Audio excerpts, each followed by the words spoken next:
अहानबदा मरुओइबा पाव मीराबाई चनुना गेम्स रिकॉर्ड थमदुना इंडिया की अहानबा गोल लौरे गोल हैट्रिक फंगले जनम्बम ऋषिकांतना वेटलिफ्टिंग दा सिल्वर लौरे दुगा IM गी अनौबा ग्रुपना प्रोविजनल गवर्नेंस सेमले हाइना लाउथोख्रे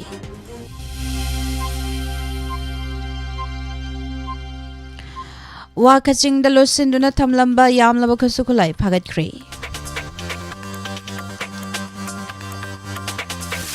नेशनल पॉलिटिकल पार्टी द मिरेप ओइबा अथिंगबा थमले हाइना NRFM ना फोंगदोख्रे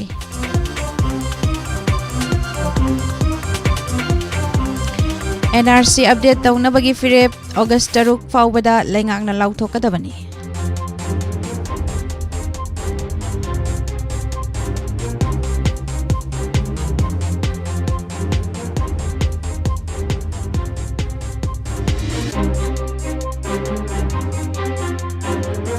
मथौ संगबा थाबुम रिजनरेशन मंथ पांगथोकलगन हाइना एमसुना फोंगदोख्रे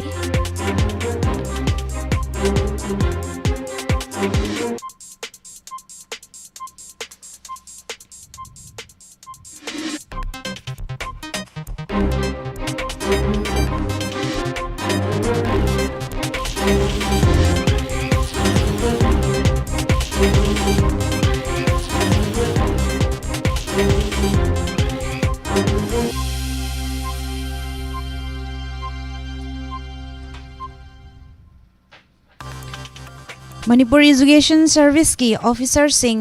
मया सतोकलगा थमलकपगी चही तरा फारकदौरे लेंगांगना एजुकेशन सिस्टम बो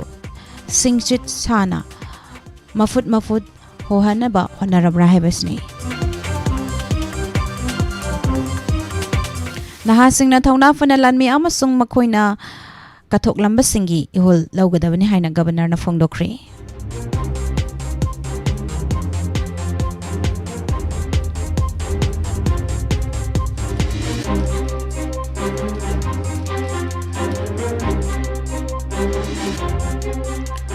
मथंगी मिंखल पांगथोकदबा मतम नक्सलकपदगी स्पीकर याउना BJP की MLA सिंह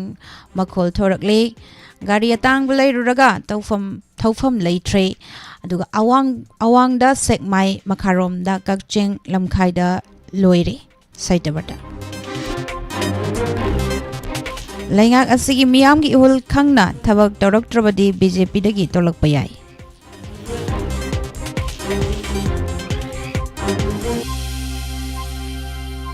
पावर पायरगा मियामगी याइफा थौरांगी थबक तौबा ngamdrabadi पायरिबा पावर अदु अरेमबनी हाइना कुंजकेश्वरना फोंगदोख्रे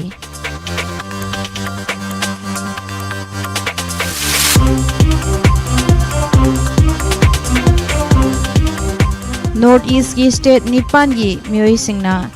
लंदन दा अखोई अमतनी हाइदना पुन्ना लेमिनख्रे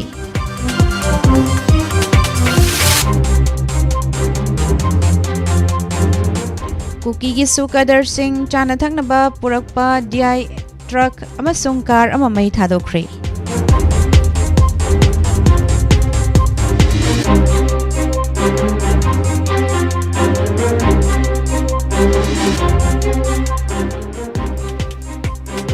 मॉर्निंग न्यूज़ पेपर रीडिंग ताबिरिबा अमदी मिडियंग ताबिरिबा सिंगबो निर्मला थांगजमदा तराम नोकजरी हौजिक मपुम ओइबा पाउ पिजरी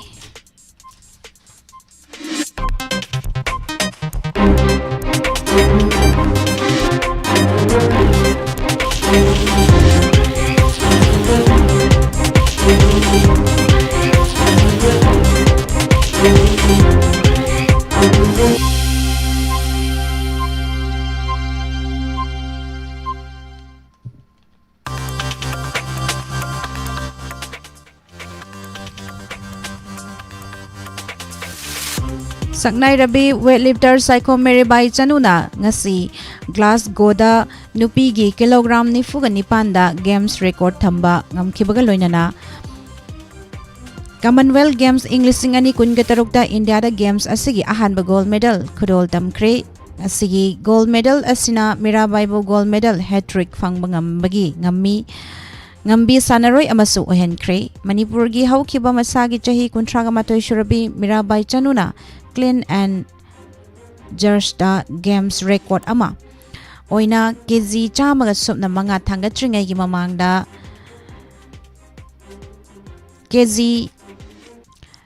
marfuga manga thangatuna Commonwealth Games record ama thamki mahakna punna kg chamaga mabudra thangalaga gold medal lauki Mirabai chanu English sing ani ge tarani pani Gold Coast Games amasung English sing ani kungani thoigi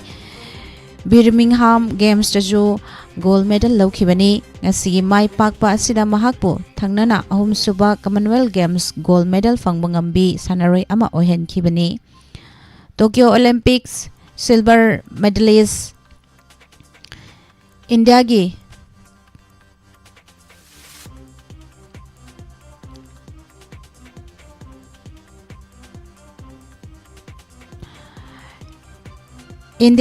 Chanambam Risikanta Singana ngasi Glasgow English singani kun gataru Commonwealth Games ta nupagi kg humfugi weightlifting masana silver medal lauduna lebak asida masigi ahanba silver amasung games asigi anishuba medal khudol tamkhri Jahi kunyani pan faraba Manipurgi lifter asina akanba maungda thamba taunaba lamba taunaba oikiba final amada anishuva taraga loishandringai gi mamangda Commonwealth Games record books amuk hanna ithokuna chawba kawba ngamlaroidaba performance ama piramki India gi mahut sinduna saruk yariba Manipurgi lifter asina Malaysia bin Kazan Muhammad Aniki matungda anishuba taraga loishinanaba record thugaiba performance amana hena masak thogaladuna punna kilogram chaniga humfuga mari thangatki aduga Kenya gi Joshua Amunga Emboyana bronze medal lauki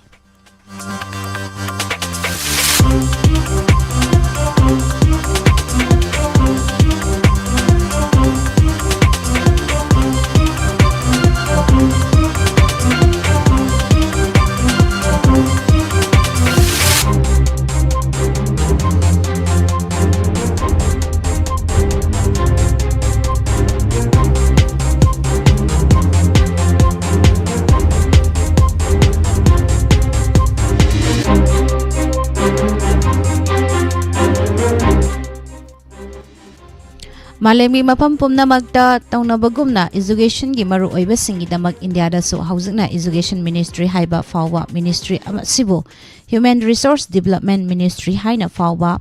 khangnarambaga loinana sector asibu hena mapangal kankat handuna masak thohananaba new education policy English ani kun fawwa haudoktuna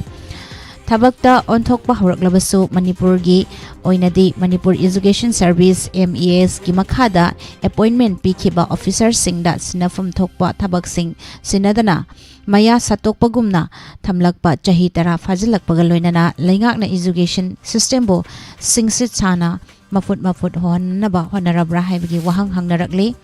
Maikai kyadagi wahang sing asi hangnarakpadagi pause asida chapchawa paukhum phangnanaba chathakiba investigation da phanglakpasingi manungda education haibasi mioiba khunaiga hakthengnana mari leinaramle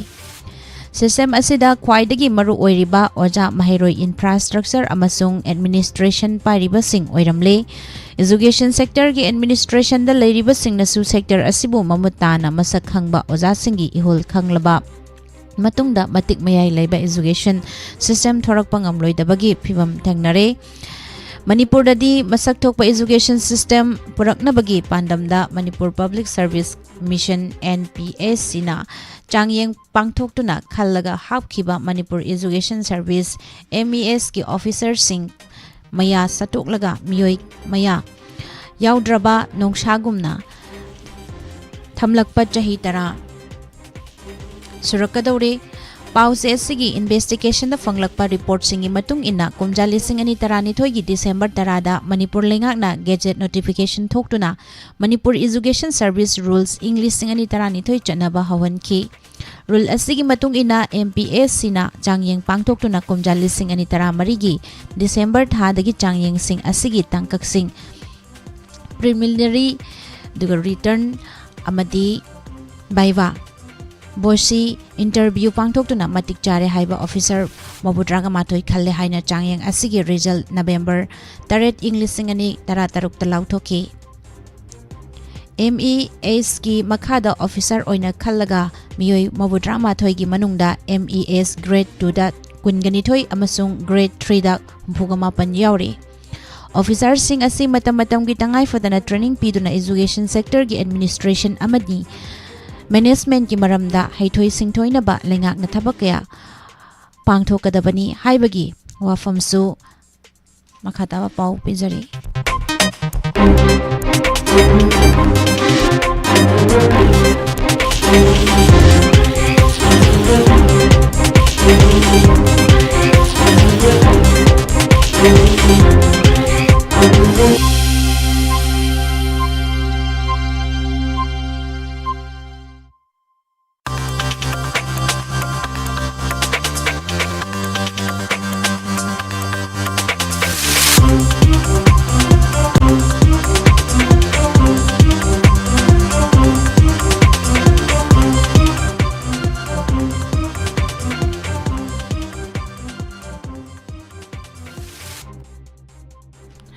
Gazette notification da mayek sengna pallabasu makhoina thabakpu bahaurakpada pangthokiba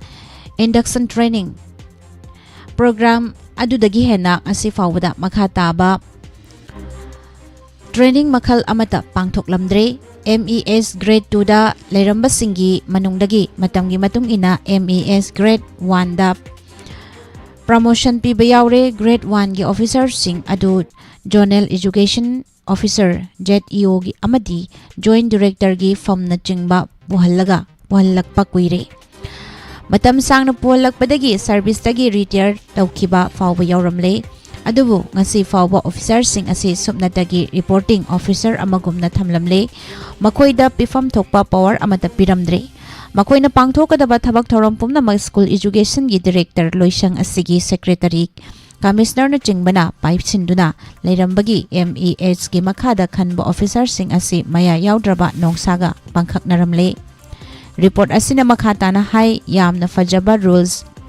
close kaya haptuna swimkiba Manipur education service tasengna mak kang khathang taduna leire haibada chap chaba wafam oigadawri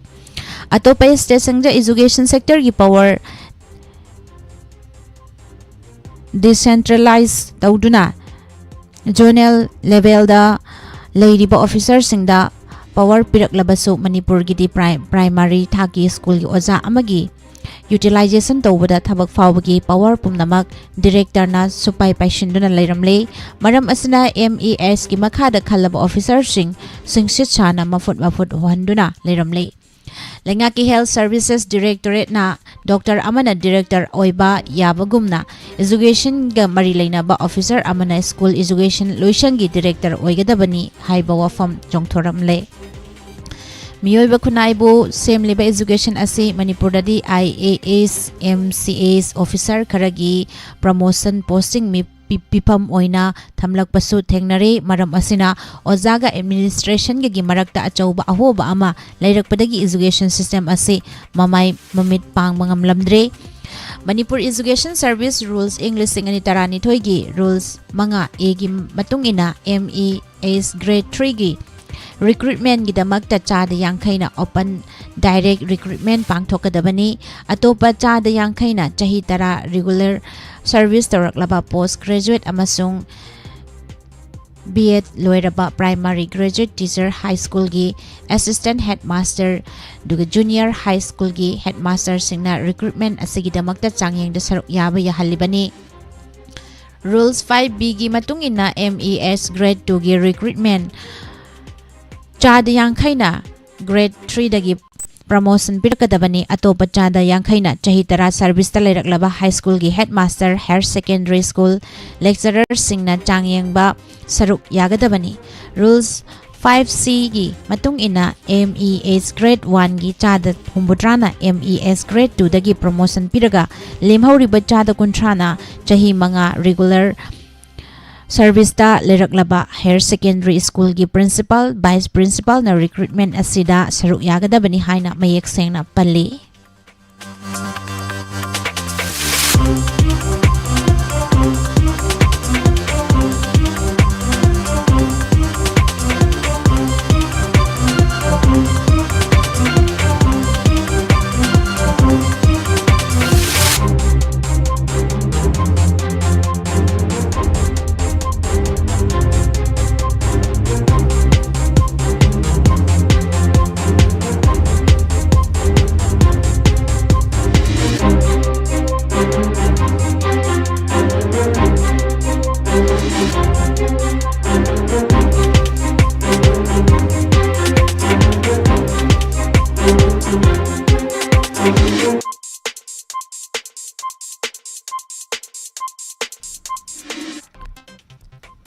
Mamangi chahisingda pangthorakpagumna ngasisu adungai kumja 1978 da Kargil lanfamda laibak asigi lanmisingna mai paklakhibabu ningsingduna lanmisingi kathokpa loinana mathauna singthabagi thoram Kargil Vijay Devas Imphal da pangthokre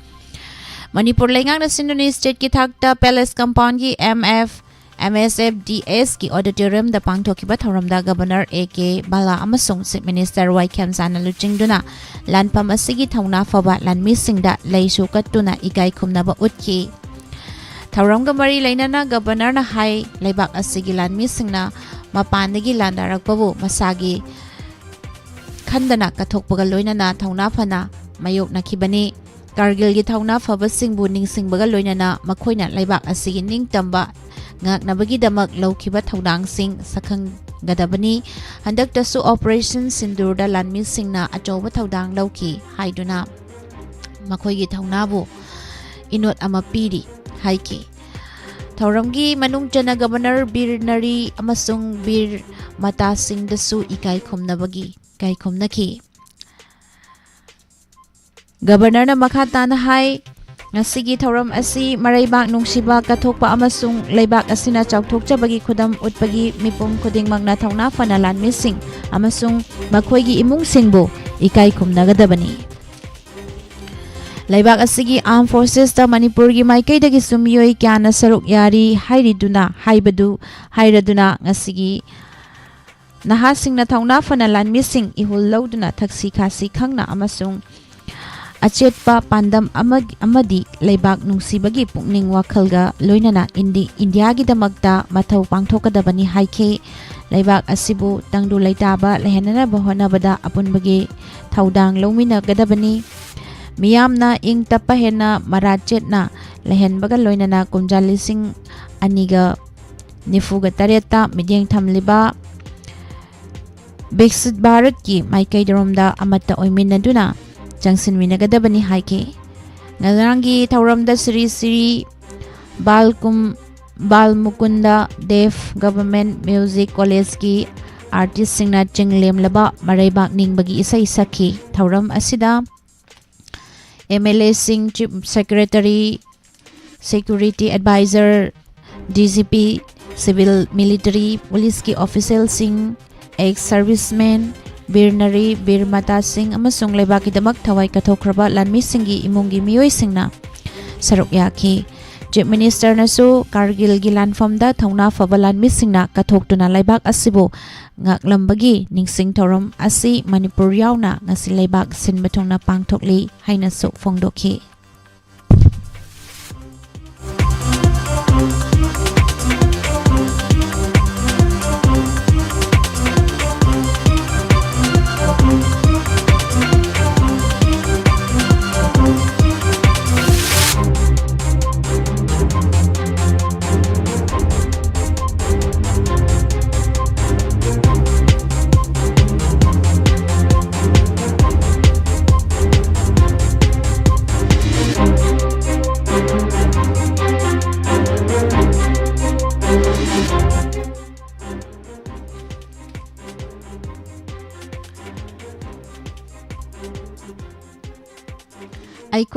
Aikoi si hauzik laibak thiba states amada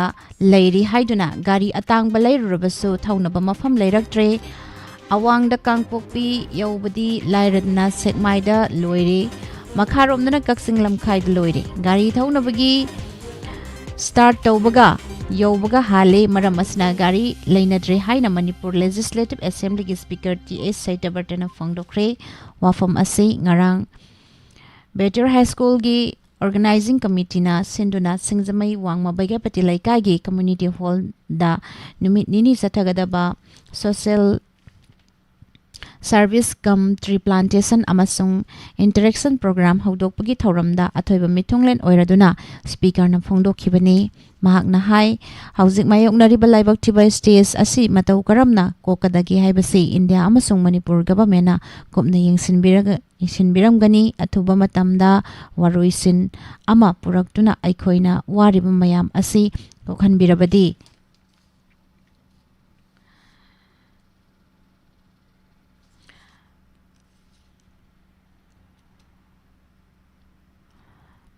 कोखनबिरबदी थमोइदा यामना नुंगाइबा फावगनी हाइके आइगी ओइबा थमोइगी वाफम खरा थमजगे हाइदुना discipline लेगदबनी अमसुंग ngakpiba haiba leigedabani asumak phamlaga khut tingthoktuna mikha khut paibirakadaba natte aikhoi maitai gi yamna fattabasi yamna laina sel tanba yaba pambai thibasini ngakna chatkadaba discipline toklaga lupa lakh amagi loan lauraga gari macha ama leiraga nungaire haiduna halakpa yauri isana pangthokadaba thabak ta sel thadagadabani amasung thawai haksang yauna thengnarabadi mai pakadoribani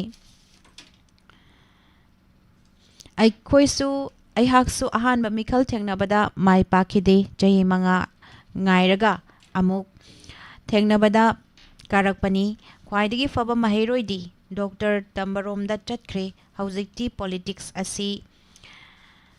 yamna motpa oina unare adubu motpadi natte aingondagi hauraga afaba wakal khanba ngamba lairik hairaba naha singna legislature oina thoraktuna lamjingba yai haiki rangi thoramda MLA Rameshwar K Robindro Lenga K Environment and Climate Change Loishangi Environment Officer Dr. MD Habibullah Khan DIC Imphal West ki General Manager A Loken Amadi Maira Foods ki Managing Director S Subasu President Member Singh Oina Saruk Yaki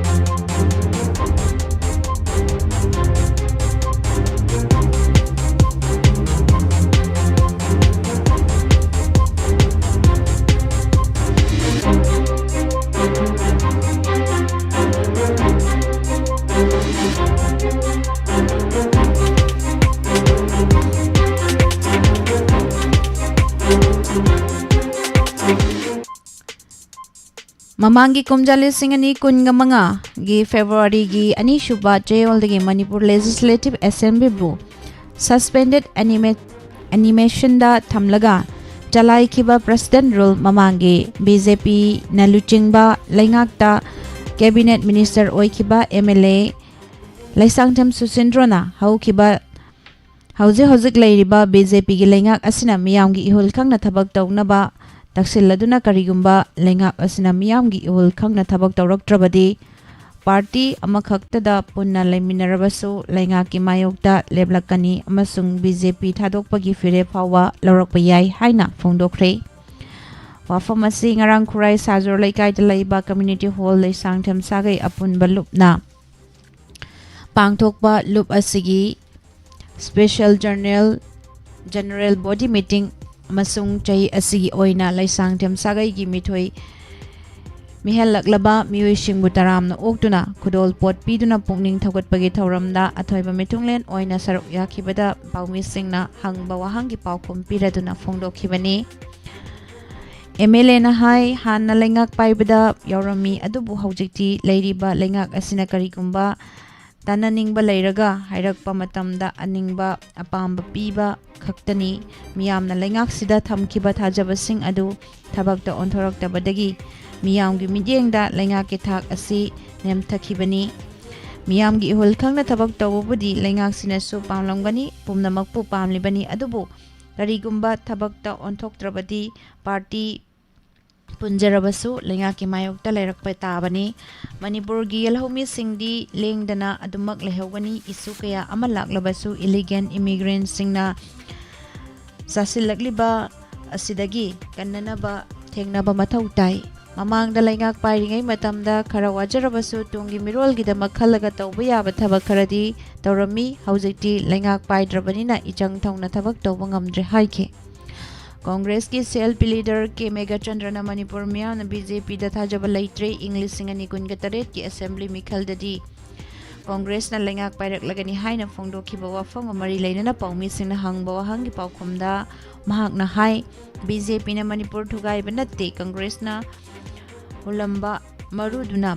पाम्बी ओइरक्तुना पिरकलिबा महैनी अदु who ओइरंबदगी ngasi अखोइना वारिबनी मणिपुरदा article 371C चटनाबा हौखिबदगी मचिन मना ओइना लेमिनरंबा चिंग अमदि तामगी मरक्ता खाइदोकना हौरखरबनी हाइखि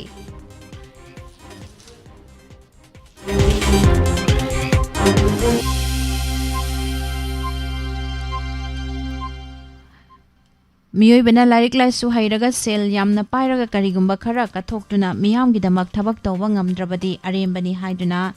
लुपा Chama लैबदा contra कथोक्लगा अवा अना तारबसिंगदा मतेंग पांग्लिबसिंगदु खुनाई असिगी सिंथानिंगाई ओइरबा मिसकनी लोइनना power पाइरगा खुनागी याइफा थौरांगी थबक तौबा ngamdrabadi पाइरिबा power अदु अरेमबनी हाइना BJP गी एमएलए एस कुंजकेश्वरना फोंदोख्रे वाफम सिंगरांग हैसनाम नुपी मचा मेमोरियल ट्रस्ट अमदी पासोई तुलियाइमा सेंचुरी क्लब ना सिंधुना चाहिए क्लास 10 12 अमदी अतई एग्जामिनेशन सिंग लोइनना साना खोनबगी लमदा माय पाकलबा सानरोई सिंगबो पासोई पार्ट 3 की कम्युनिटी हॉल दा तरामना ओक्तुना पुंगनिंग थगतपगी थौरमदा अथोइबा मिथुंगलेन ओइदुना पांगथोखिबने थौरमगी मनुंग चन्ना हैसनाम नुपी मचा फोटोदा लई सुकतुना इकाई कुमनकी तौरम असिदा पोल स्टार पब्लिक स्कूल के फाउंडर प्रेसिडेंट के एस बिरमन्ना थौरम मपु ओइखि एक्स की प्रेसिडेंट फोलेंड्रो अमदी अतई मसक नाइबसिंगना अखनबा मिथुंगलेन सिंग ओइखि एमएलए ना मखातान हाई मियोइबा असि हाइबसी असिबा मचानी अइखोइ खुदिंगमक चटखिगदबनी हिंगलिंगैदा मियामगी कथोक्तुना अफबा अचुम्बा थबक कया तौरमलबदी मुनाइद्रबा मिंगचत अमगा लोइनना हिंगदुना लेहौगनी खुनाइगी कथोक्तुना थबक तौरमबा मियोइ अदुदी महाकना सिख्रबा मतुंगदसु लेहौबा मिरोलना सिंथाहौगदबनी अमदी निंगसिंगहौगनी एजुकेशन हाइबसी खुनाइगी यांगलेन सरुनी अदुबु लाइरिक हैरे सेल पाइरे हाइदुना खुनाइगी करिगुम्बा खरा कथोक्तुना थबक तौबा ngamdrabadi अरेमबनी मणिपुर असि स्पोर्ट्स दा मालेमदा मसक ताकली हाइदुना सानरोई कयादा ngasidi लेंगाकनसु अमसुंग मियामनसु मतेंग पांगनरे अइखोइ खुदिंगमगना अवा अना लैतब लाइरबसिंगदा मतेंग पांगदुना पुन्ना चाखुटमिननबा होनसि हाइनसु फोंदोखि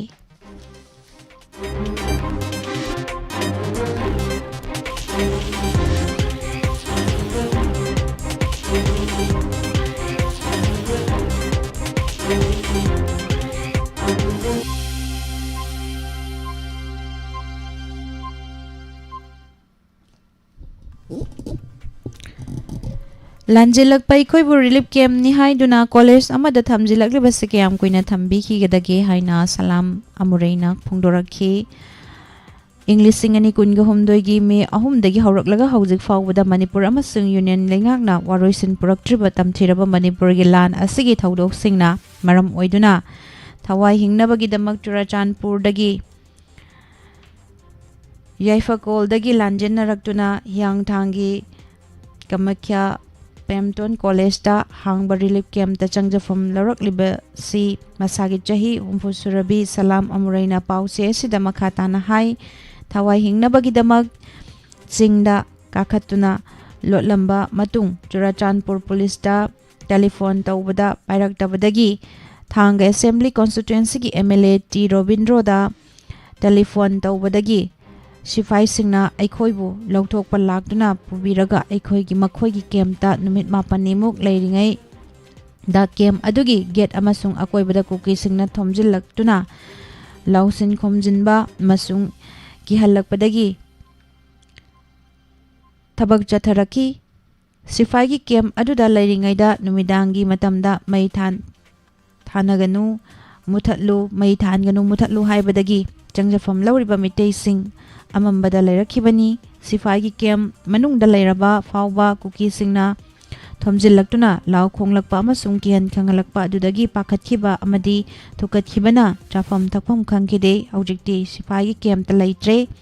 ꯃꯅꯤꯄꯨꯔ ꯂꯩꯉꯥꯛꯅ ꯆꯂꯥꯏꯕ ꯔꯤꯂꯤꯐ ꯀꯦꯝꯞꯇ ꯍꯧꯖꯤꯛ ꯐꯥꯎꯕ ꯆꯪꯖꯐꯝ ꯂꯧꯍꯜꯂꯦ꯫ ꯑꯗꯨꯕꯨ ꯊꯋꯥꯏ ꯍꯤꯡꯅꯕꯒꯤꯗꯃꯛ ꯂꯥꯟꯖꯦꯜꯂꯛꯄꯅꯤꯅ ꯌꯨꯝꯗꯒꯤ ꯐꯤ ꯑꯃ ꯏꯜꯂꯛꯄ ꯅꯠꯇꯅ ꯑꯇꯣꯞꯄ ꯄꯣꯠꯂꯝ ꯑꯃꯠꯇ ꯄꯨꯔꯛꯄ ꯅꯪꯈꯤꯗꯦ꯫ ꯏꯁꯥꯒꯤ ꯀꯨꯊꯤ ꯐꯥꯎꯕ ꯌꯨꯝꯗ ꯂꯩꯍꯧꯔꯦ꯫ ꯍꯧꯖꯤꯛꯅ ꯑꯩꯈꯣꯏꯒꯤꯅꯤ ꯍꯥꯏꯕ ꯀꯔꯤꯃꯠꯇ ꯂꯩꯇ꯭ꯔꯦ꯫ ꯁꯤꯐꯥꯏꯒꯤ ꯀꯦꯝꯞ ꯑꯗꯨꯗ ꯅꯨꯃꯤꯠ 4ꯅꯤꯔꯣꯝ ꯑꯩꯈꯣꯏꯕꯨ ꯆꯪꯖꯐꯝ ꯄꯤꯗꯨꯅ ꯂꯩꯍꯜꯂꯕ ꯃꯇꯨꯡꯗ ꯃꯐꯝ ꯑꯗꯨꯗꯒꯤ ꯃꯣꯏꯔꯥꯡ ꯐꯥꯎꯕ ꯌꯧꯅꯕ ꯍꯣꯠꯅꯕꯗ ꯑꯗꯨꯛꯀꯤ ꯃꯇꯤꯛ ꯋꯥꯈꯤ꯫ ꯁꯤꯐꯥꯏꯒꯤ ꯒꯥꯔꯤ ꯃꯁꯤꯡ ꯌꯥꯝꯗꯕꯗꯒꯤ ꯁꯨꯅꯗꯗꯨꯅ ꯑꯩꯈꯣꯏꯕꯨ ꯃꯣꯏꯔꯥꯡꯔꯣꯝꯗ ꯄꯨꯔꯒꯅꯤ ꯍꯥꯏꯔꯛꯄꯗꯒꯤ ꯃꯈꯣꯏꯒꯤ ꯒꯥꯔꯤꯗ ꯇꯣꯡꯅꯕ ꯍꯣꯠꯅꯕꯗ ꯌꯥꯝꯅ ꯋꯥꯈꯤ꯫ ꯆꯍꯤ ꯌꯥꯝꯂꯕ ꯏꯁꯥꯃꯛ ꯌꯥꯎꯅ ꯂꯥꯟꯖꯦꯜꯂꯛꯄ ꯃꯤꯇꯩꯁꯤꯡ ꯁꯛꯇꯤꯃꯥꯟꯗ ꯊꯥꯡꯒꯠꯇꯨꯅ ꯇꯣꯡꯂꯛꯈꯤ ꯍꯥꯏꯅ ꯐꯣꯡꯗꯣꯔꯛꯈꯤ꯫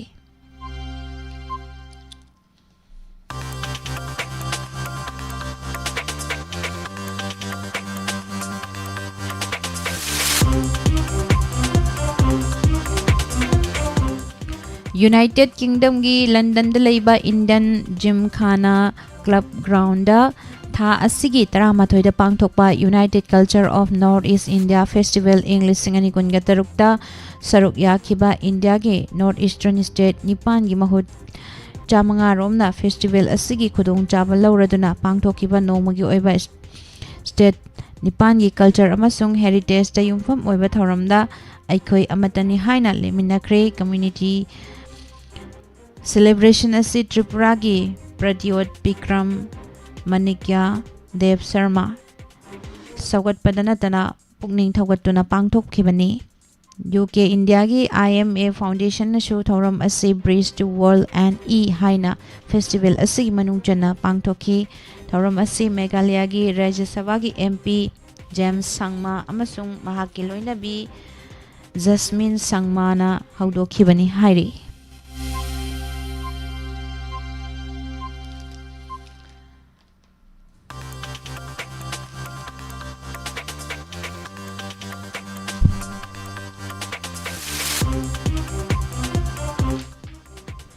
ꯊꯧꯔꯝ ꯑꯁꯤꯗ ꯄꯨꯛꯅꯤꯡ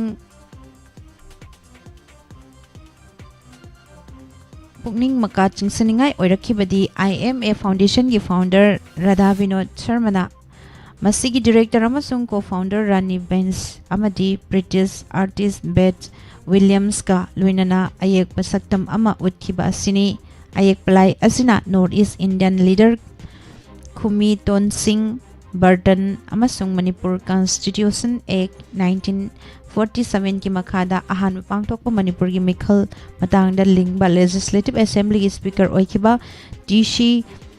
ꯇꯤꯌꯥꯟꯈꯝꯒꯤ ꯃꯆꯥꯅꯨꯄꯤꯒꯤ ꯁꯛꯇꯝ ꯎꯠꯈꯤꯕꯅ ꯅꯣꯔꯠ ꯏꯁ ꯁ꯭ꯇꯦꯠ 9ꯒꯤ ꯃꯤꯌꯥꯝꯒꯤ ꯄꯨꯛꯅꯤꯡ ꯆꯤꯡꯁꯤꯟꯈꯤ꯫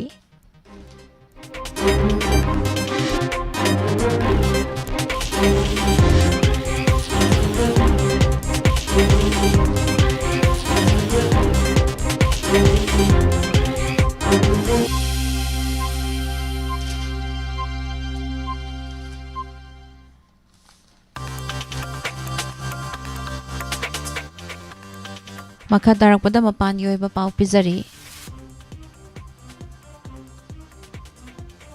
ꯁ꯭ꯇ꯭ꯔꯦꯠꯁ ꯑꯣꯐ ꯍꯣꯔꯃꯨꯖꯗ ꯏꯔꯥꯟꯅ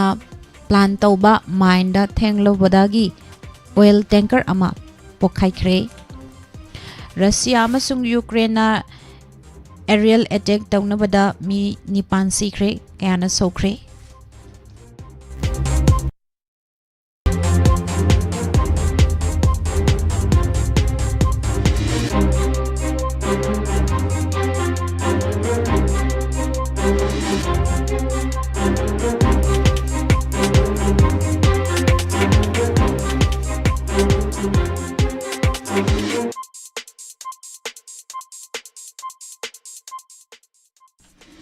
ꯅꯦꯄꯥꯂꯤ ꯀꯣꯏꯟꯗ ꯋꯥꯊꯣꯛ ꯑꯣꯏꯕ ꯃꯦꯞ ꯂꯧꯊꯣꯛꯂꯣꯏ ꯍꯥꯏꯅ ꯈꯪꯍꯟꯈ꯭ꯔꯦ꯫ ꯍꯨꯇꯤꯅ ꯁꯥꯎꯗꯤ ꯑꯔꯥꯕꯤꯌꯥꯒꯤ ꯁ꯭ꯄꯥꯏ ꯗ꯭ꯔꯣꯟ ꯑꯃ ꯀꯥꯞꯊꯈ꯭ꯔꯦ꯫ ꯄꯥꯀꯤꯁꯇꯥꯟꯗ ꯆꯩꯅꯥꯒꯤ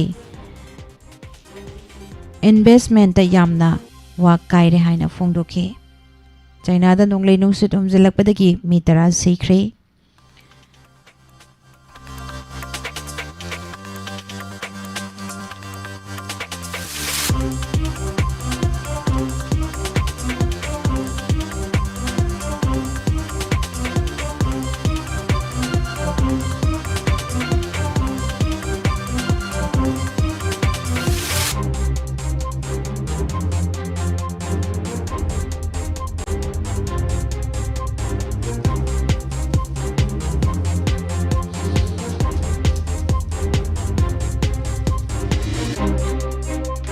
Maka tarakpada sanabagi pau bizari. Saiko Mirabai Chanuna Commonwealth Games English Singani Kun Gatarokta Anova record thamba ngamkre. Rusikantana silver medal laudana mingchat purakre. Maipakpi Memorial Roshan FC Yairipokna champion oikre. Manipur Police Team na hauzik faubagi oina punna medal dara lauba ngamkre. Indiana Pakistan thoiraga Youth Hockey 5 Asian Championship ki title laukre. Indiana Zimbabwe bi thangna na ahumlak thoiduna winner oiba ngamkre. Anahat na anauba puari sema ngamkre.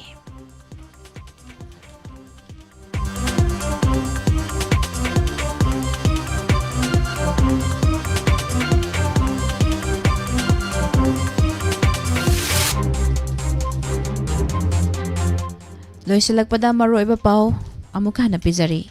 Manipur Education Service Officer sing maya satuklaga thamlakpa chahitara pharakadore lengak education system bu singsit sana mafut honba honarabra haiba asini. Kargil Bijay Divas ki thauram pangthokre naha singna thauna fanalan mi amasung makoina ka thoklamba singi ihul lawgadabane haina governor na phongdokre. Matangi Mikhal pangthokadaba matam naksilakpadagi speaker yauna BJP MLA sing makhol thorakle. Gari atangbu leiruraga thokfam leitre awangda sekmai makharamda kakching lamkhaid loire haina saitabardana phongdokre. Lenga asina miyamgi ihol khakna thabak toroktrabadi BJP dagi tolakpa ye haina Susindrona phongdokre. Power pairagi miyamgi aifa thaurangi thabak toba ngamdrabadi pariba por adu ariamani haina kunjage sorna phongdokre. Chief Minister na Hairangoi Thong High School ki library building sangakre. North East ki state nipan ki miyoi sina London da aikoi amatani haina punna leminakre.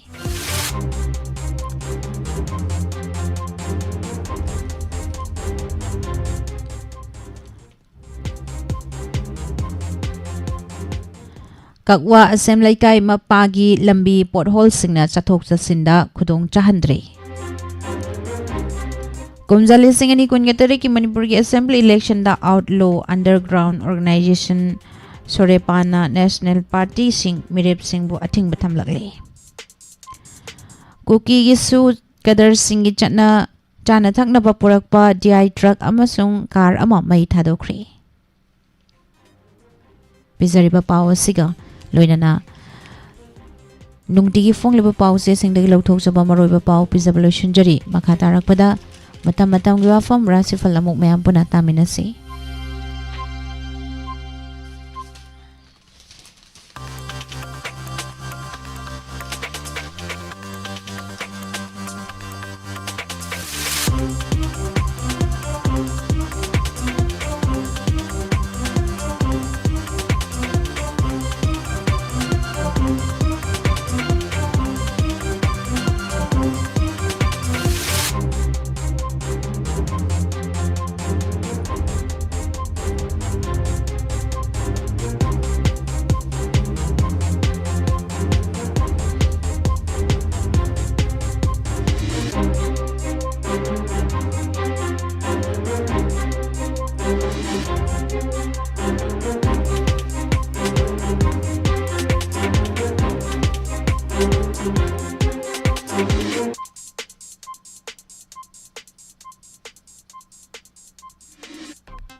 Matam gi WAHONG da NH 37 lambigi drainage amadi railing khabagi thabak mawong maril tadre haina hairi Imphal Jiribam lambi National Highway 37 New Kasar Road ki Oriental College Point dagi Jiribam paringi nak yeta drainage semba amasung railing khabagi thabak khusu ꯄꯦꯅꯤꯡꯉꯥꯏ ꯑꯣꯏꯗ꯭ꯔꯦ ꯗ꯭ꯔꯦꯅꯦꯖꯀꯤ ꯃꯊꯛꯇ ꯁ꯭ꯂꯦꯕ ꯍꯩꯕ ꯑꯃꯗꯤ railing ꯈꯥꯕꯒꯤ ꯊꯕꯛ ꯈꯨꯠꯁꯨ quality control ꯇꯧꯗꯕꯒꯤ ꯈꯨꯗꯝ ꯐꯪꯂꯦ ꯂꯣꯏꯅꯅ ꯗ꯭ꯔꯦꯅꯦꯖ ꯆꯟꯕ ꯑꯃꯁꯨꯡ ꯔꯦꯂꯤꯡ ꯈꯥꯔꯤꯕ ꯑꯗꯨ ꯑꯀꯨꯠ ꯑꯇꯣꯡ ꯅꯥꯏꯕ ꯔꯦꯂꯤꯡ ꯈꯥꯕꯒ ꯈꯣꯏꯗ꯭ꯔꯤꯡ ꯈꯣꯏꯗ꯭ꯔꯥꯡ ꯑꯣꯏꯕꯗꯒꯤ ꯌꯦꯡꯕꯗ ꯃꯁꯛ ꯊꯤꯕꯒꯤ ꯃꯊꯛꯇ ꯅꯪꯍꯧꯔꯔꯣꯏꯗꯕꯒꯨꯝꯕꯒꯤ ꯊꯕꯛ ꯈꯨꯠꯁꯨ ꯆꯠꯊꯔꯤꯕ ꯑꯁꯤꯒꯤ ꯃꯇꯥꯡꯗ ꯃꯔꯤ ꯂꯩꯅꯕ ꯑꯣꯊꯣꯔꯤꯇꯤꯒꯤ ꯃꯥꯏꯀꯩꯗꯒꯤ ꯃꯤꯠꯌꯦꯡ ꯆꯪꯉꯨ ꯅꯦꯁꯅꯦꯜ ꯍꯥꯏꯋꯦ ꯑꯁꯤꯒꯤ ꯂꯝꯕꯤꯒꯤ ꯊꯕꯛ ꯁꯨꯔꯤꯕ ꯄꯨꯝꯅꯃꯛ NSIDCLꯒꯤ ꯃꯤꯠꯌꯦꯡ ꯃꯈꯥꯗ ꯆꯠꯊꯕꯅꯤ NSIDCLꯅ ꯂꯝꯕꯤ ꯁꯦꯝꯕꯒꯤ ꯊꯕꯛꯁꯤꯡ ꯑꯁꯤꯗꯒꯤ ꯂꯣꯀꯦꯜ ꯁꯕ ꯀꯟꯇ꯭ꯔꯦꯛꯇꯔꯁꯤꯡꯅ ꯁꯔꯨꯛ ꯈꯔ ꯄꯤꯔꯒ ꯊꯕꯛ ꯁꯨꯍꯜꯂꯕ꯭ꯔꯥ ꯍꯥꯏꯕꯒꯤ ꯆꯥꯎꯅ ꯆꯤꯡꯅꯕ ꯂꯩꯔꯦ ꯁꯕ ꯀꯟꯇ꯭ꯔꯦꯛꯇꯔꯁꯤꯡꯅ ꯅꯪꯍꯧꯔꯣꯏꯗꯕ ꯃꯇꯥꯒꯨꯝ ꯂꯥꯟ ꯅꯪꯕꯤ ꯃꯑꯣꯡ ꯃꯇ ꯀ꯭ꯋꯥꯂꯤꯇꯤ ꯃꯦꯟꯇꯦꯟ ꯇꯧꯗꯕ ꯊꯕꯛ ꯈꯨꯠꯁꯨ ꯆꯠꯊꯕ ꯑꯣꯏꯔꯕꯗꯤ ꯋꯥꯛ ꯑꯦꯖꯦꯟꯁꯤ NSIDCLꯒꯤ ꯃꯁꯛ ꯊꯤꯍꯟꯕꯗ ꯅꯠꯇꯅ ꯃꯤꯌꯥꯝꯒꯤ ꯊꯥꯖꯕ ꯃꯥꯡꯍꯟꯅꯅꯕꯒꯤ ꯊꯧꯔꯝ ꯑꯣꯏꯔꯛꯀꯅꯤ ꯂꯩꯕꯥꯛ ꯑꯁꯤꯒꯤ ꯃꯁꯛ ꯅꯥꯏꯔꯕ ꯋꯥꯛ ꯑꯦꯖꯦꯟꯁꯤ ꯑꯃ ꯑꯣꯏꯔꯤꯕ ꯃꯤꯂꯤꯇꯦꯟ ꯑꯁꯤꯅ ꯍꯥꯏꯋꯦ ꯑꯁꯤꯒꯤ ꯅꯥꯛ ꯌꯦꯠꯇ ꯁꯦꯝꯂꯤꯕ ꯗ꯭ꯔꯦꯅꯦꯖ ꯑꯃꯗꯤ ꯔꯦꯂꯤꯡ ꯈꯥꯕꯒꯤ ꯊꯕꯛ ꯈꯨꯠꯁꯨ ꯑꯁꯤ ꯍꯛꯊꯦꯡꯅꯅ ꯆꯠꯊꯕ ꯑꯣꯏꯔꯕꯗꯤ ꯑꯦꯖꯦꯟꯁꯤ ꯑꯁꯤꯗ ꯃꯈꯥ ꯇꯥꯅ ꯂꯝꯕꯤ ꯊꯣꯡ ꯁꯦꯝꯕꯒꯤ ꯋꯥꯛ ꯑꯣꯔꯗꯔ ꯁꯦꯟꯇꯔ ꯑꯃꯁꯨꯡ ꯂꯩꯉꯥꯛꯅ ꯄꯤꯗꯅꯕ ꯊꯧꯔꯥꯡ ꯂꯧꯈꯠꯐꯝ ꯊꯣꯛꯏ ꯋꯥꯛ ꯑꯦꯖꯦꯟꯁꯤ ꯑꯁꯤꯗꯒꯤ ꯂꯩꯉꯥꯛꯀꯤ ꯃꯔꯤ ꯂꯩꯅꯕ ꯑꯣꯊꯣꯔꯤꯇꯤꯁꯤꯡꯒꯤ ꯃꯔꯛꯇꯒꯤ ꯂꯣꯀꯦꯜ ꯁꯕ ꯗꯤꯕꯤꯖꯟ ꯀꯟꯇ꯭ꯔꯦꯛꯇꯔꯁꯤꯡꯅ ꯊꯕꯛ ꯄꯤꯅꯕ ꯄ꯭ꯔꯦꯁꯔ ꯄꯤꯕꯗꯒꯤ ꯊꯕꯛ ꯁꯨꯍꯟꯕꯗ ꯃꯑꯣꯡ ꯃꯔꯤꯜ ꯇꯥꯗꯕ ꯊꯕꯛ ꯈꯨꯠꯁꯨ ꯁꯣꯊꯔꯛꯄ ꯑꯣꯏꯔꯕꯗꯤ ꯊꯕꯛ ꯁꯨꯕꯒꯤ ꯕꯤꯜ ꯊꯤꯡꯕꯒ ꯂꯣꯏꯅꯅ ꯑꯃꯨꯛ ꯍꯟꯅ ꯀ꯭ꯋꯥꯂꯤꯇꯤ ꯂꯩꯅ ꯊꯕꯛ ꯁꯨꯍꯟꯅꯅꯕ ꯊꯧꯔꯥꯡ ꯂꯧꯈꯠꯐꯝ ꯊꯣꯛꯏ ꯗ꯭ꯔꯦꯅꯦꯖ ꯃꯊꯛꯇ ꯆꯦꯛ ꯍꯩꯕ ꯑꯃꯗꯤ ꯔꯦꯂꯤꯡ ꯈꯥꯕꯒꯤ ꯊꯕꯛ ꯈꯨꯠꯁꯨ ꯀ꯭ꯋꯥꯂꯤꯇꯤꯒꯤ ꯀꯟꯇ꯭ꯔꯣꯜ ꯇꯧꯗꯕꯒꯤ ꯃꯊꯛꯇ ꯃꯐꯝ ꯀꯌꯥꯗ ꯑꯅꯦꯝ ꯑꯋꯥꯡ ꯃꯥꯟꯅꯗꯕ ꯑꯃꯗꯤ ꯅꯣꯡ ꯆꯨꯔꯛꯄ ꯃꯇꯝꯗ ꯂꯝꯕꯤꯗꯒꯤ ꯏꯁꯤꯡ ꯗ꯭ꯔꯦꯅꯦꯖꯇ ꯆꯤꯊꯈꯤꯕ ꯑꯗꯨꯒ ꯁꯦꯋꯔ ꯃꯦꯟꯍꯣꯜ ꯑꯃꯁꯨꯡ ꯃꯐꯝ ꯀꯌꯥꯗ ꯍꯥꯞꯇꯕꯒꯤ ꯑꯅꯧꯅ ꯁꯦꯝꯕ ꯑꯃꯗꯤ ꯔꯦꯂꯤꯡ ꯈꯥꯕꯗ ꯃꯦꯟꯁꯤꯟꯈꯤꯕ ꯀꯌꯥꯁꯨ ꯌꯥꯎꯔꯦ ꯂꯣꯏꯅꯅ ꯗ꯭ꯔꯦꯅꯦꯖ ꯁꯦꯝꯕ ꯑꯃꯗꯤ ꯔꯦꯂꯤꯡ ꯈꯥꯕꯒꯤ ꯊꯕꯛ ꯁꯨꯕꯗ ꯂꯩꯕꯥꯛ ꯇꯧꯊꯣꯛꯈꯤꯕꯒꯤ ꯑꯍꯥꯡꯕ ꯒꯦꯞ ꯂꯩꯕꯁꯤꯡ ꯃꯇꯝ ꯆꯥꯅ ꯃꯦꯟꯁꯤꯟꯗꯕꯗꯒꯤ ꯂꯝꯕꯤꯒꯤ ꯈꯨꯗꯣꯡꯊꯤꯕ ꯊꯣꯛꯄ ꯌꯥꯎꯔꯦ ꯂꯣꯏꯅꯅ ꯂꯝꯕꯤ ꯃꯇꯥꯏꯗ ꯍꯧꯕ ꯎꯄꯥꯜꯁꯤꯡꯒꯤ ꯃꯌꯥ ꯅꯛꯅ ꯂꯩꯕꯥꯛ ꯀꯣꯊꯣꯛꯈꯤꯕ ꯃꯐꯝꯁꯤꯡ ꯃꯦꯟꯁꯤꯟꯗꯕꯗꯒꯤ ꯎꯄꯥꯜ ꯀꯌꯥ ꯇꯨꯔꯛꯄꯗꯒꯤ ꯌꯨꯝ ꯃꯊꯛꯇ ꯇꯥꯁꯤꯟꯗꯨꯅ ꯈꯨꯗꯣꯡꯊꯤꯕ ꯊꯧꯗꯣꯛ ꯐꯥꯎꯕ ꯌꯥꯎꯔꯦ ꯍꯥꯏꯋꯦ ꯑꯁꯤꯗ ꯀ꯭ꯋꯥꯂꯤꯇꯤ ꯂꯩꯇꯕ ꯊꯕꯛ ꯈꯨꯠꯁꯨ ꯆꯠꯊꯔꯤꯕ ꯑꯁꯤꯒꯤ ꯃꯇꯥꯡꯗ NHIDCLꯒꯤ ꯑꯣꯊꯣꯔꯤꯇꯤꯅ ꯑꯊꯨꯕ ꯃꯤꯠꯌꯦꯡ ꯆꯪꯉꯨ ꯃꯁꯤꯅꯤ ꯄꯨꯖꯔꯛꯂꯤꯕ ꯃꯇꯝ ꯃꯇꯝꯒꯤ ꯋꯥꯐꯝ ꯃꯈꯥ ꯇꯥꯔꯛꯄꯗ ꯉꯁꯤꯒꯤ ꯔꯥꯁꯤꯐꯜ ꯑꯃꯨꯛ ꯇꯥꯃꯤꯟꯅꯁꯤ ꯉꯁꯤꯒꯤ ꯔꯥꯁꯤꯐꯜ ꯑꯁꯤꯕꯨ ꯏꯕꯤꯔꯛꯄ ꯗꯣꯛꯇꯔ ꯋꯥꯡꯈꯦꯝ ꯖꯤꯕꯣꯜ ꯁꯤꯡ ꯑꯦꯁꯤꯁꯇꯦꯟꯠ ꯄ꯭ꯔꯣꯐꯦꯁꯔ ꯕꯥꯏꯑꯣꯇꯦꯛ ꯖꯦꯅꯤꯝꯁ ꯆꯤꯡꯃꯩꯔꯣꯡ ꯏꯝꯐꯥꯜ ꯉꯁꯤ ꯇꯥꯡ 28 ꯊꯥ 8 ꯏꯪ 2023 ꯅꯤꯡꯊꯧꯀꯥꯕ ꯅꯨꯃꯤꯠ ꯏꯉꯦꯟꯒꯤ 19 ꯄꯥꯟꯕ ꯅꯨꯃꯤꯠ ꯑꯁꯤꯒꯤ ꯔꯥꯁꯤꯐꯜ ꯇꯥꯃꯤꯟꯅꯁꯤ ꯑꯍꯥꯟꯕꯗ ꯃꯦꯁ ꯔꯥꯁꯤ ꯍꯣꯌꯥ ꯐꯕ ꯌꯦꯠꯅꯕ ꯑꯁꯥꯎꯕꯅ ꯃꯥꯡꯖꯒꯅꯤ ꯆꯦꯛꯁꯤꯟꯅ ꯄꯣꯔꯝ ꯁꯤꯟꯕ ꯉꯥꯡ ꯁꯛꯄꯅ ꯐꯕ ꯃꯤꯡꯆꯠ ꯇꯥꯟꯁꯤꯟꯕꯗꯤ ꯁꯣꯏꯗꯅ ꯉꯝꯒꯅꯤ ꯂꯩꯁꯥ ꯄꯥꯈꯪꯁꯤꯡꯒꯤ ꯑꯣꯏꯅ ꯍꯥꯏꯖꯕ ꯇꯥꯕꯤꯒꯅꯤ ꯕ꯭ꯔꯤꯁ ꯔꯥꯁꯤ ꯋꯥꯅꯣꯝ ꯊꯧꯅꯣꯝꯗꯤ ꯏꯀꯥꯟ ꯀꯥꯟꯅꯗ꯭ꯔꯕꯁꯨ ꯁꯦꯟꯗꯣꯡ ꯇꯥꯟꯕꯗꯗꯤ ꯅꯊꯛ ꯊꯣꯡꯕꯅ ꯆꯥꯟꯕꯤꯒꯅꯤ ꯈꯟꯊꯗ꯭ꯔꯕꯗꯤ ꯃꯤꯒꯤ ꯊꯧꯏꯟꯁꯤꯅ ꯊꯕꯛ ꯃꯥꯡꯍꯟꯒꯅꯤ ꯂꯩꯁꯥ ꯄꯥꯈꯪꯁꯤꯡꯒꯤ ꯑꯣꯏꯅ ꯃꯔꯤ ꯐꯒꯠꯀꯅꯤ ꯃꯤꯊꯨꯟ ꯔꯥꯁꯤ ꯅꯣꯂꯨꯛꯅ ꯆꯠꯆꯔꯕꯗꯤ ꯅꯆꯥꯛ ꯅꯔꯜ ꯆꯥꯎꯈꯠꯍꯟꯕ ꯉꯝꯒꯅꯤ ꯅꯆꯥ ꯅꯅꯥꯏꯅ ꯇꯦꯡꯕꯥꯡꯕꯤ ꯑꯗꯨꯕꯨ ꯃꯔꯨꯞ ꯁꯥꯕꯁꯨ ꯂꯩ ꯑꯔꯣꯟ ꯑꯊꯨꯞ ꯉꯥꯡꯊꯣꯛꯀꯅꯨ ꯂꯩꯁꯥ ꯄꯥꯈꯪꯁꯤꯡꯒꯤ ꯑꯣꯏꯅ ꯅꯤꯡꯖꯕ ꯊꯨꯡꯒꯅꯤ ꯀꯔꯀꯠ ꯔꯥꯁꯤ ꯅꯆꯥꯛ ꯅꯔꯜꯒꯤꯗꯃꯛ ꯀꯣꯛ ꯈꯔ ꯁꯥꯔꯕꯁꯨ ꯂꯥꯏꯕꯛ ꯐꯕ ꯑꯃꯗꯤ ꯊꯧꯅꯥ ꯂꯩꯕꯅ ꯂꯟ ꯇꯥꯟꯁꯤꯟꯕ ꯉꯝꯖꯒꯅꯤ ꯄꯣꯔꯝ ꯁꯤꯟꯗꯣꯛꯄ ꯍꯩꯒꯅꯤ ꯂꯩꯁꯥ ꯄꯥꯈꯪꯁꯤꯡꯒꯤ ꯑꯣꯏꯅ ꯅꯤꯡꯕ ꯃꯄꯥ ꯆꯥꯒꯅꯤ ꯁꯤꯡꯍ ꯔꯥꯁꯤ ꯑꯔꯪ ꯑꯔꯥꯛ ꯐꯪꯕꯒꯨꯝ ꯅꯨꯡꯉꯥꯏꯖꯒꯅꯤ ꯊꯧꯔꯝ ꯁꯤꯟꯗꯣꯛꯄ ꯍꯩꯒꯅꯤ ꯌꯦꯠꯅꯕ ꯄꯥꯝꯂꯝꯕ ꯑꯈꯪ ꯑꯍꯩ ꯁꯥꯕꯅꯗꯤ ꯉꯁꯤꯁꯨ ꯃꯥꯡꯖꯕꯇ ꯅꯪꯒꯅꯤ ꯀꯟꯌꯥ ꯔꯥꯁꯤ ꯃꯔꯨꯞ ꯃꯄꯥꯡ ꯑꯃꯗꯤ ꯏꯃꯨꯡ ꯃꯅꯨꯡꯒꯤ ꯃꯇꯦꯡ ꯐꯪꯒꯅꯤ ꯄꯥꯎ ꯅꯨꯡꯉꯥꯏꯕ ꯇꯥꯖꯒꯅꯤ ꯑꯗꯨꯕꯨ ꯅꯆꯥꯛ ꯅꯔꯜꯗꯤ ꯆꯠꯀꯅꯤ ꯅꯊꯛ ꯊꯣꯡꯕꯅ ꯆꯥꯟꯗꯦ ꯂꯩꯁꯥ ꯄꯥꯈꯪꯁꯤꯡꯒꯤ ꯑꯣꯏꯅ ꯃꯔꯤ ꯐꯔꯣꯏ ꯇꯨꯂꯥ ꯔꯥꯁꯤ ꯊꯕꯛ ꯄꯥꯡꯒꯅꯤ ꯁꯦꯜ ꯊꯨꯝ ꯀꯥꯟꯅꯒꯅꯤ ꯍꯛꯆꯥꯡ ꯅꯨꯡꯉꯥꯏꯒꯅꯤ ꯃꯤꯌꯥꯝꯒꯤ ꯃꯇꯦꯡ ꯄꯥꯝꯂꯕꯗꯤ ꯐꯪꯒꯅꯤ ꯅꯤꯡꯍꯟꯅꯗꯕꯅ ꯀꯅꯥꯅꯁꯨ ꯂꯥꯛꯆꯕ ꯉꯝꯂꯣꯏ ꯂꯩꯁꯥ ꯄꯥꯈꯪꯁꯤꯡꯒꯤ ꯑꯣꯏꯅ ꯂꯥꯏꯕꯛ ꯐꯒꯅꯤ ꯕ꯭ꯔꯤꯁꯤꯛ ꯔꯥꯁꯤ ꯃꯤꯡꯆꯠ तानबदी मतंग जागनी पंदुना लेरखिबा लनसु फंगबा याय हक्सांगदी नुंगाइबा वाटली akal athaugi thabakta yaurunu leisha pakhangsingi oina ikai khumnabigani. Dhanurasida mathang lan mayeng tarakpa leptri thiba humba kalu lausing chawbagi pautak lawgadaba numitni arapadagi mating kanagani leisha pakhangsingi oina laibak fagani. Makarasi pukning fathana laitho'u khongthang khuding soiba yaba lei mangjil thaganu nolokpa mina yanaba chatpana mangbadagi kanjagani leisha pakhangsingi oina ningbana ama oigani. Gumbarasi ningba thungani mina lakchaba ngamloi naitom warep lawba kairoi phingba thawai wayam ngangbana kainaba chopanangani leisha pakhangsingi oina mai pakani. Aroibada minarasi mingchat tanbasu fangani imung manunggi wasu kanagani lai guruna chanbigani tawbatabu langtak nabana pothapam khangdabadi laigani leisha pakhangsingi oina ningjaba thongani. Masini pujarakliba matam-matamgi wafam rasifal nungtigi fongliba pause singdagi lauthokjaba maruoiba pau tabiriba amadi midyeng tabiriba singbu nirmala thangjamna amuka hanna khurumjari. Lengsin biro Ningthem Eye Care Saisakri Baby Chanchalgi Thongal Makta da leijare ngasi maklapiu tanabiu unabiu Ningthem Eye Care Mafam asida tonga kudong chaba kaya marum pijai. Mafam asida free eye check-up tobagi amadi frame amadi lens da 30% ta kudong chaba pijari. Adona season hariba frame adu kariguma tha taruk phawgi manung da dekhrabadi mafam asida free da sinjagani. Ningthem Eye Care and Optical hariba asigi tonga ba kudong chaba singdi pediatric eye care, contact lens service, comprehensive eye exam loinana. Tonga ba treatment sing tawjariba sing adudi eye allergies, eye infection, eye inflammation, eye injuries loinana, dry eye. Hariba sing asima pharmacy da layang